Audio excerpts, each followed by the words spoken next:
Bonjour bien-aimés frères et sœurs, que Dieu nous bénisse. Gloire et louange à notre Père et à notre Seigneur pour la vie et la parfaite communion spirituelle que nous avons en Jésus-Christ. Que le Seigneur vous bénisse, bienvenue dans ce partage. Nous partageons un thème ce matin, Dieu s'engage pour te soutenir.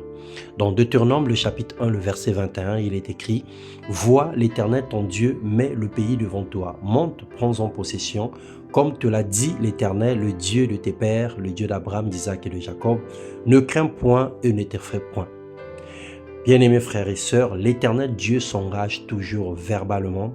Il parle au travers de ses serviteurs ou il te parle par une voix audible.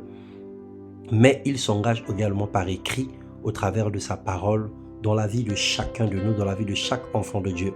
Il a tracé un chemin à parcourir avant de rentrer en possession de notre héritage. Il fixe les règles pour nous éprouver et pour nous conduire dans la vérité. Dans sa science ou dans son omnipotence, il a mis entre nous et notre bénédiction un parcours. Ce parcours, on ne peut pas brûler les étapes. C'est un parcours unique, c'est un parcours particulier. Dans son amour, il nous accorde sa bénédiction. Mais dans sa sagesse, il sécurise notre vie afin que cette bénédiction ne nous entraîne pas dans l'échec ou dans la chute. Nous savons combien de personnes, à cause d'un boulot, à cause d'une élévation, à cause de l'expansion, ont renié Dieu et ont tourné leur regard vers la débauche et vers des voies tortueuses.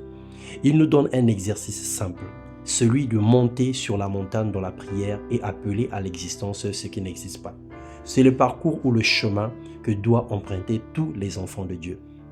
Josué 4, le verset 24, « Afin que tous les peuples de la terre sachent que la main de l'Éternel est puissante et afin que vous ayez toujours la crainte de l'Éternel votre Dieu. » Dieu veut se faire connaître auprès des inconvertis. Il désire que la terre entière compte sur lui et que tous les humains espèrent en lui et en sa grâce. Mais par toi, la puissance de Dieu est démontrée, sa grâce est prouvée et ses œuvres sont manifestées.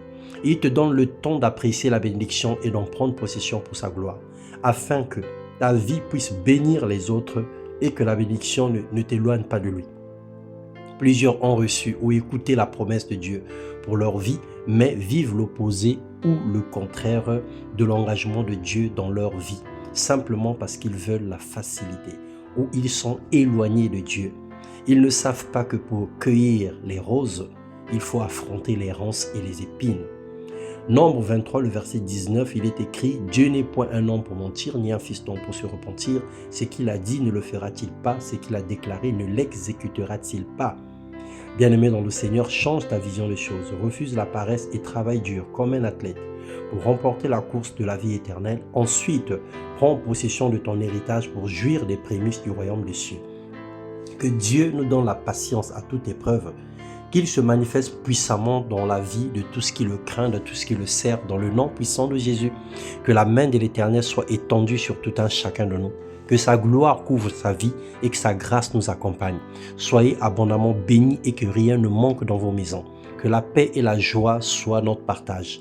Que la garantie que l'Éternel nous a promis au travers de la foi en Jésus-Christ soit notre rempart, notre sécurité au jour du malheur. Soyez bénis au nom de Jésus-Christ. Amen.